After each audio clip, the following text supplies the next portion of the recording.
ॐ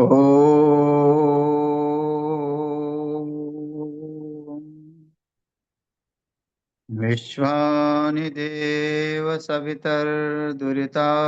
परासुव यद्भद्रं तन्न आसुव।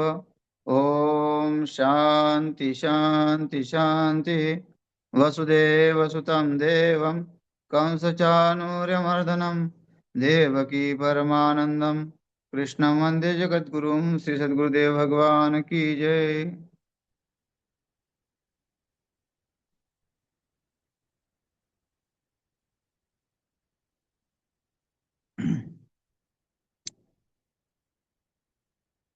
प्रस्तुत श्रीमद् भगवद गीता का 17वां अध्याय और श्लोक क्रमांक 23वां।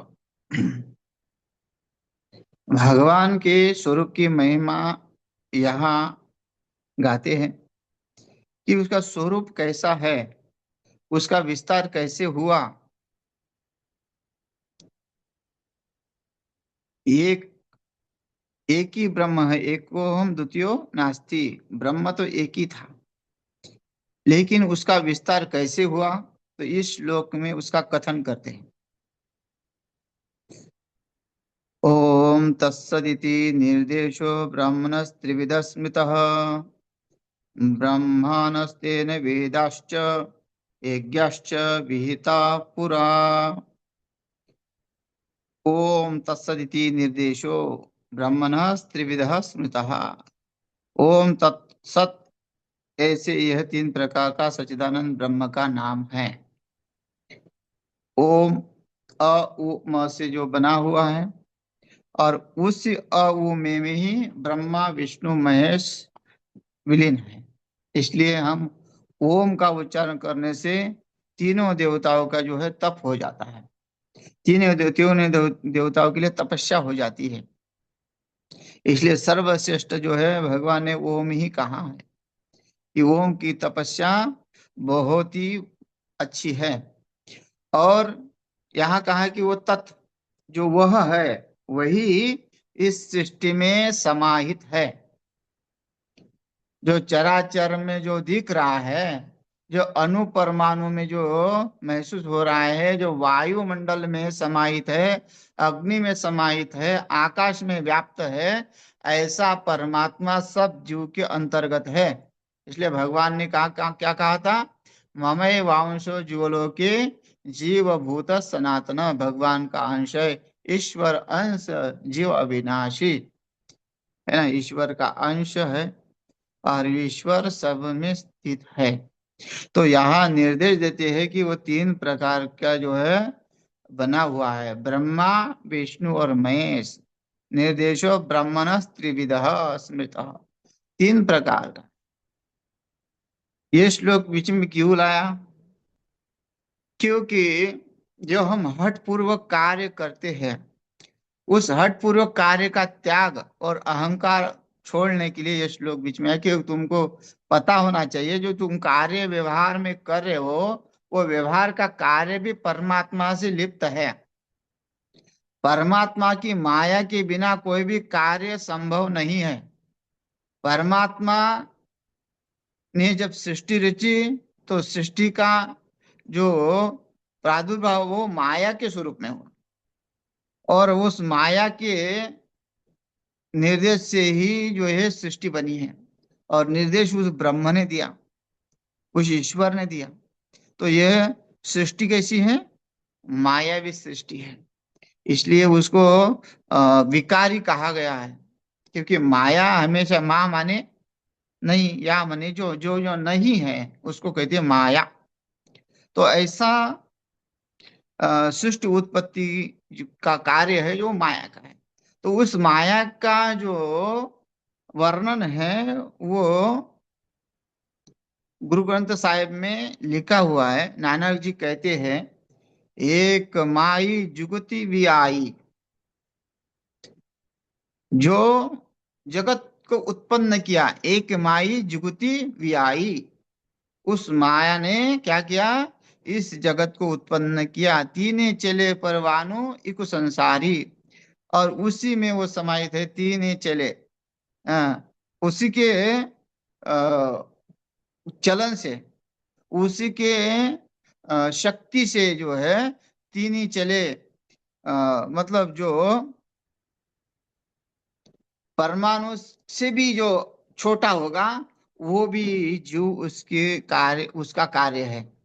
हाँ, ये जो है ना परमाणु, अणु, परमाणु, ये जो कार्य जो है विज्ञान ने जो है उसके ऊपर शोध किया, उसके माध्यम से ये जब जो है दूरध्वनि, ये जो टीवी का प्रादुर्भाव हुआ है, वो परमाणु के माध्यम से हुआ है।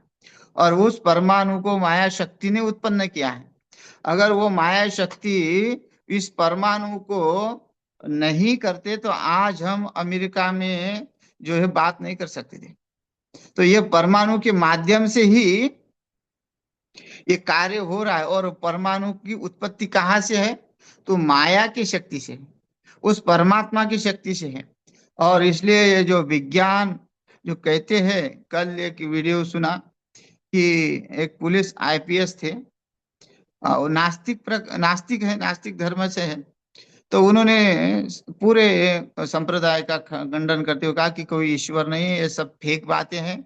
और अगर हम ईश्वर को गाली गलौज करके तो उसका हमको दंड मिलना चाहिए। जैसे हम जो भगवान की स्तुति करते थे उसका हमको फल मिलना चाहिए। मतलब उनका ये कहना है कि तुरंत जो है भगवान उनके हाथ में लड्डू दे दे। भाई आपके अंदर जो है वो स्थापित है, जैसा कार्य करोगे वैसे ही फल पाओगे। अब ये नहीं कि तुमने, वो भी एक महीने की पूरी ड्यूटी करके ही तनख्वाह लेते हैं, लेकिन उनको ये समझ नहीं आता कि तत्काल कैसे हमें तनख्वाह मिलेगी। तो ये जो है इसका फल, क्योंकि जीव तो अनादिकाल से चला आ रहा है, माया तो अनादिकाल से है। माया कब उत्पन्न हुई, कोई इसका कोई तिथि गुवार तो है नहीं।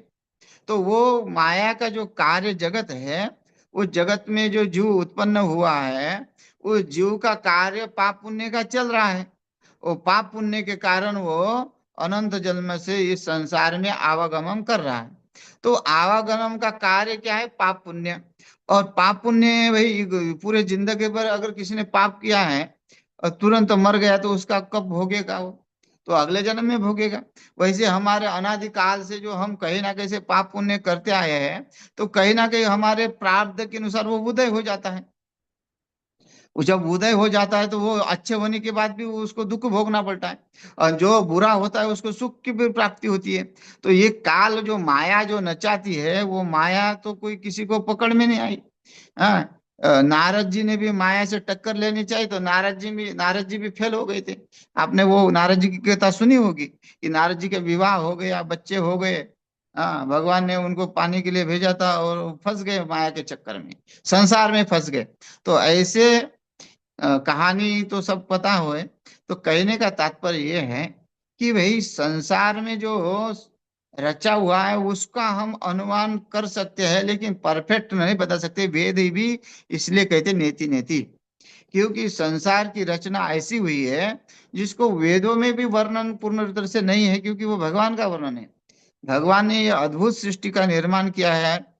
भगवान ने यहाँ एक श्लोक में कहा था कि मनुष्य चतुर्लक्ष्य न, मनुष्य योनि ही 4 लाख योनियां है। तो 4 लाख योनियां जो है मनुष्य की है, तो कितने प्रकार के मनुष्य है? तो उसमें हम कैसे कहेंगे कि ईश्वर नहीं है?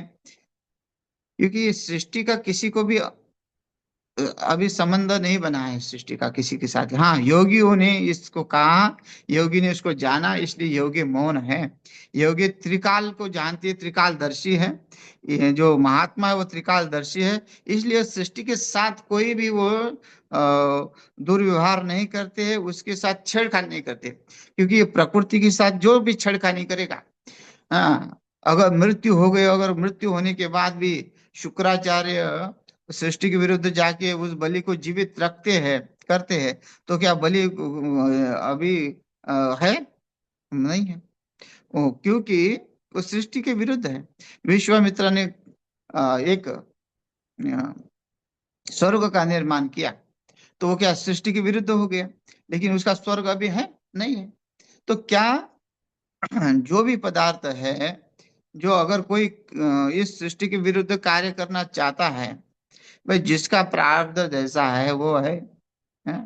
हम क्या कह सकते हैं? इसलिए संत तुकाराम महाराज जब वैकुंठ जाते हैं तब वो लोग जो है उनको प्रणाम करने आकर कहते हैं कि महाराज हमको अभी तो आंखें खुल गई हमारी, आप तो संत है, तो हमारे लिए कुछ कार्य करते जाइए, हमारा भी उद्धार हो जाए। तो वो संत तुकाराम महाराज क्या कहते हैं उन लोगों को, कर्म धर्म तुम्हा असावे कल्याण, मतलब तुम्हारा कर्म धर्म जैसा होगा वैसे ही तुम्हारा कल्याण होगा। हाँ, तो यहाँ संत का आशीर्वाद तो आशीर्वाद होता है। जैसे भगवान जो है जो अवतरित हुए, तो उन्होंने शापित लोगों को भी मुक्त कर दिया। तो जो शाप दिए संतों ने शाप दिए, देवताओं ने शाप दिए हुए, उनके जो अजगर बने, जितने भी उनके हाथ से वध हुए, वो पूर्व शापित थे, है ना। कंस, ये सब शापित थे, जो भगवान के हाथ से जो जिनका मृत्यु हो जाती है, वो सब शापित थे। तो भगवान ने उनका उद्धार किया। तो शापित का मतलब शापित क्यों, क्योंकि कहीं ना कहीं उन्होंने किसी ना किसी महात्मा की छेड़खानी की, किसी ना किसी देवताओं से, जो देवताओं को परेशान किया, तभी वो शापित हो गए। तो इसी के कारण जो है उनको इस सृष्टि में आना पड़ा। तो ये ऐसा नहीं है कि महात्माओं का शाप आशीर्वाद लगता है। हाँ, बदल सा है, महात्मा भाग्य भी बदल, वो तो ईश्वर का शक्ति है ना। ईश्वर की शक्ति के कर्तुम अकर्तुम शक्ति ईश्वर के पास है।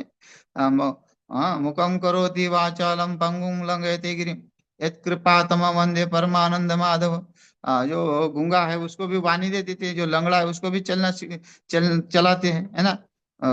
वहां जो है कुबड़ी जो है जब कंस के दरबार में चंदन लेके जा रही थी, तो भगवान ने कहा मुझे लगाओ चंदन, तो उसने कहा कि मैं आपको नहीं लगा सकती।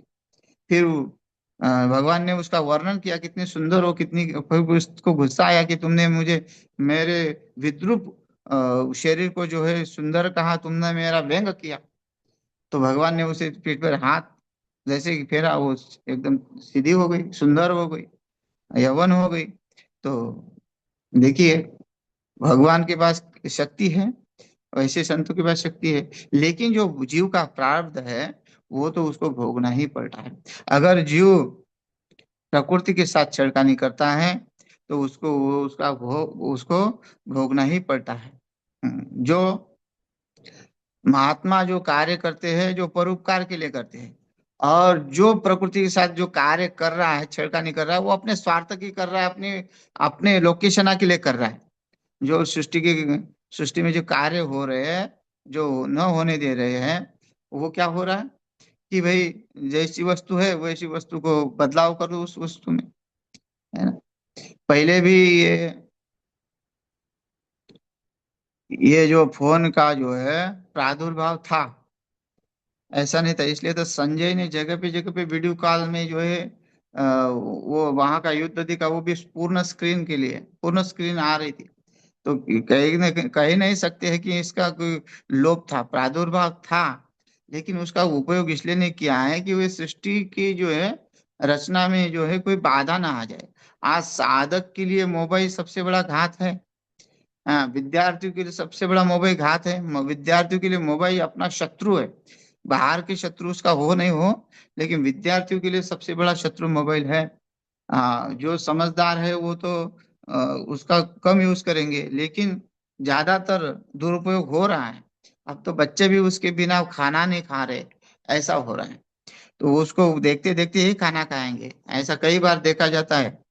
तो यहाँ माया का वर्णन कर रहे हैं कि वो, हाँ, उसको परमाणु जो है, परमाणु भी उस माया ने बनाए, तो विज्ञान भी परमाणु के, वो माया के अधीन है। माया एक ही झटके में सृष्टि का है ना। कोई भूकंप को रोक सकता है क्या? अगर आया तो डोल मोल गई, तो सब जितने जहाँ की मशीन है वहां की इधर उधर हो सकती है। हाँ, सब जो है मशीनों में फिट है। तो यहाँ तीने चले परवानु, इकु संसारी, इकु भंडारी, इकु लाए दीवानु, है ना। एक ही, वो एक ही था, एक में सब, एक संसार में, एक संसार में सब भंडार उसने जो निर्माण किए, वस्तुएं निर्माण की है, जो माया ने जो है अनेक अनेक प्रकार के रंग बिरंगी जो है जगत को रचा, सप्त रंग वाली जो है ये प्रकृति है। हाँ, सब षड रस वाली ये प्रकृति है। मधुर आम्ल लवण कटुकषाय, ये षड रस है उस इसमें। इस धरती में षट रस है, इसलिए इकु संसारी परवाणु, इकु संसारी, इकु भंडारी, इकु लाए दीवानु, जिन तिस भावे दे। और उस परमात्मा सृष्टि में सब में रचा हुआ है, और जैसा जाकी रहे भावना, प्रभु मूर्त दिखी वैसी ही। इसलिए कहते हैं कि उसको, उसकी साधना करने के लिए ब्रह्मा विष्णु महेश इंद्र महेंद्र, जो भी हनुमान जी है, दुर्गा माता है, जिसकी जैसी भी इच्छा हो, जिसकी जो जैसा पूजना चाहता हो, जो उसका स्मरण करना चाहता हो, उसकी श्रद्धा के अनुसार है ना। तो ये कुल आय दीवानी जिस तिस भावे तिवे चलावे, जैसा भी ऐसा वो चलाता है। जीव होवे परमाणु, ओ हो वैखे ओ न नदर न आवे बहुता यह विडाना। आदेश तिसे आदेश, आदि अनिल अनादि अनाहत, जुग जुग एको वैसे वेश, जुग जुगु एको वेश। एक वेश है जग में सब, है ना। ए, मनुष्य शरीर का एक ही वेश है। हाँ, जुग जुग एको वेश। हाँ, अनादि अनाहत, जो भी अनादि है, अनिल है।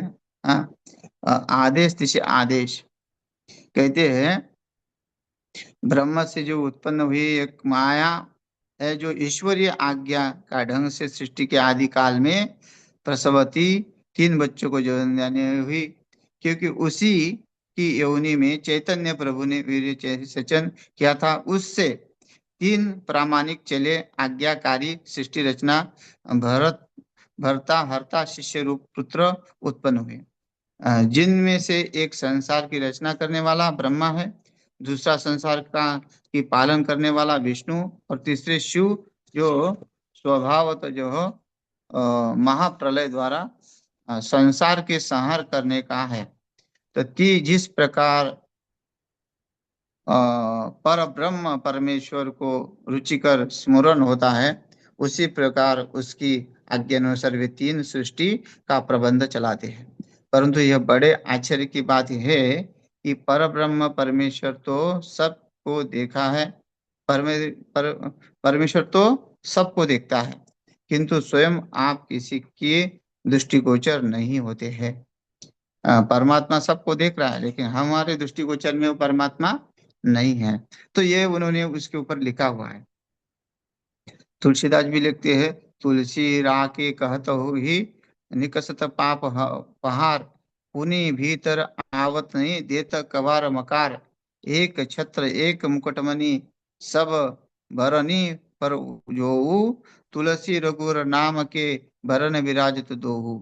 इसलिए वो कहते हैं कि उनके नाम बिना कुछ भी नहीं है। वो राम जो है परिपूर्ण है, तुलसी ओ के कहत ही निकसित पाप हा, रा के कहने से ही, ये ओम के कहने से ही पाप का नाश होता है, ऐसे कहते हैं।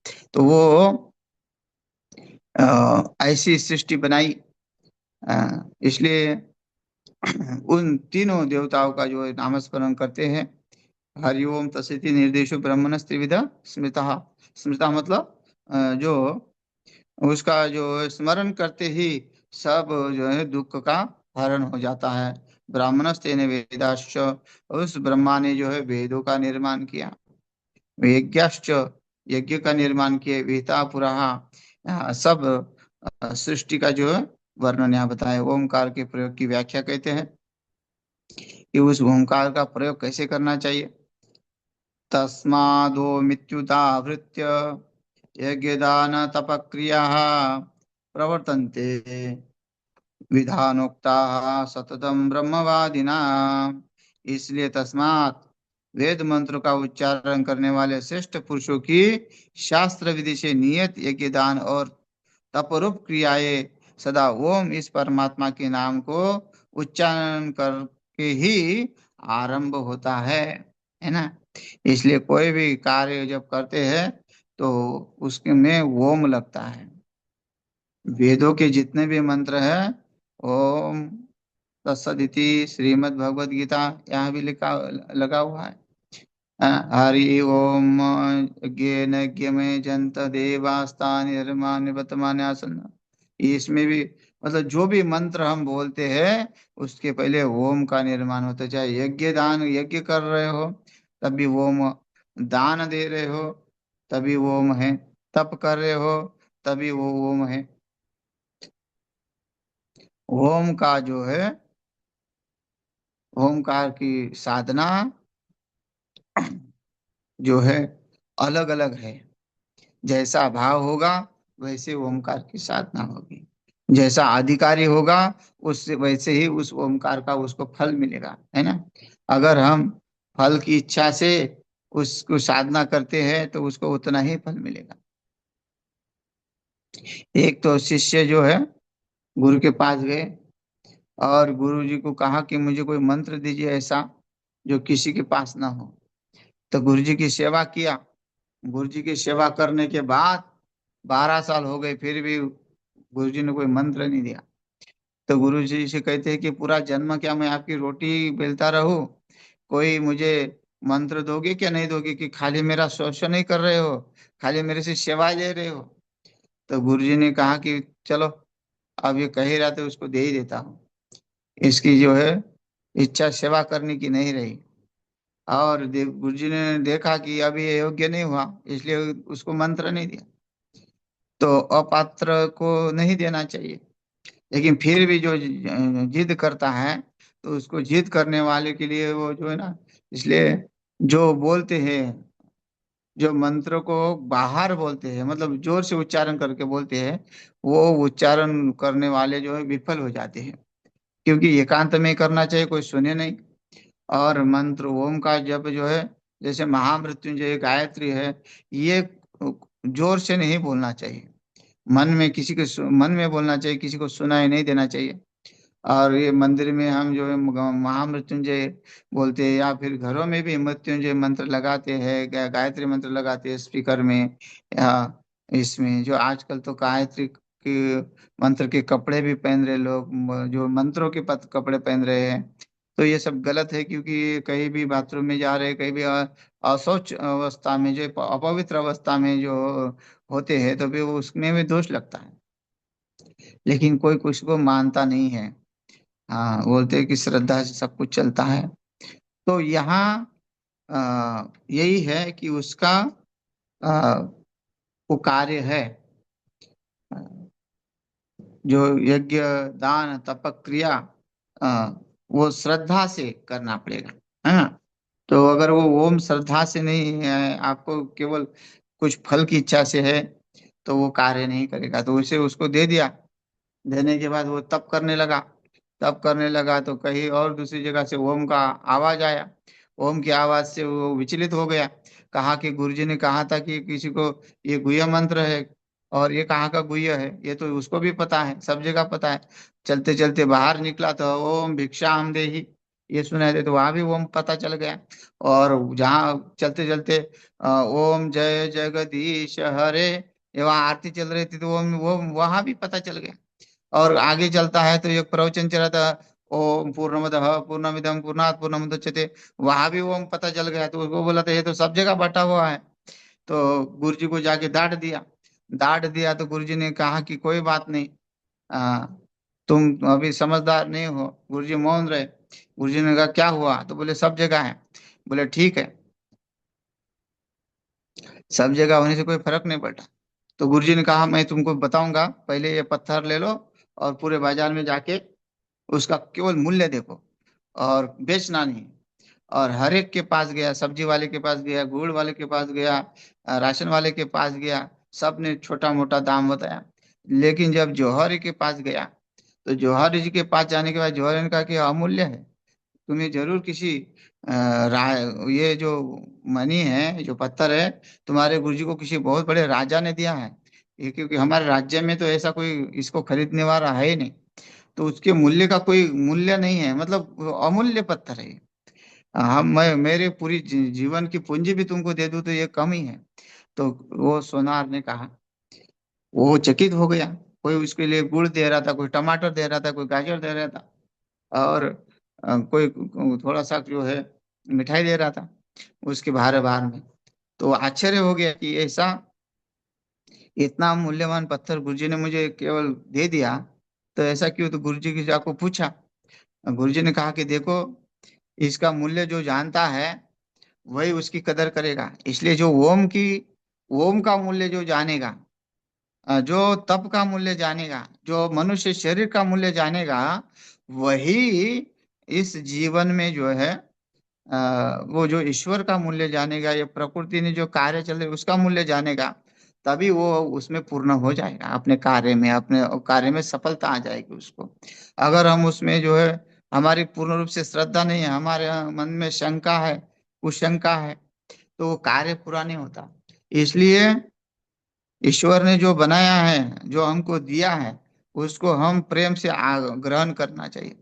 उसमें कोई प्रकार की उदासीन ईश्वर ने अगर हमको नहीं दिया तो प्रेम से, क्योंकि हमें हमारा ये जानना चाहिए कि कहीं ना कहीं हमारे अंदर दोष है, तभी हम यहाँ तक नहीं है।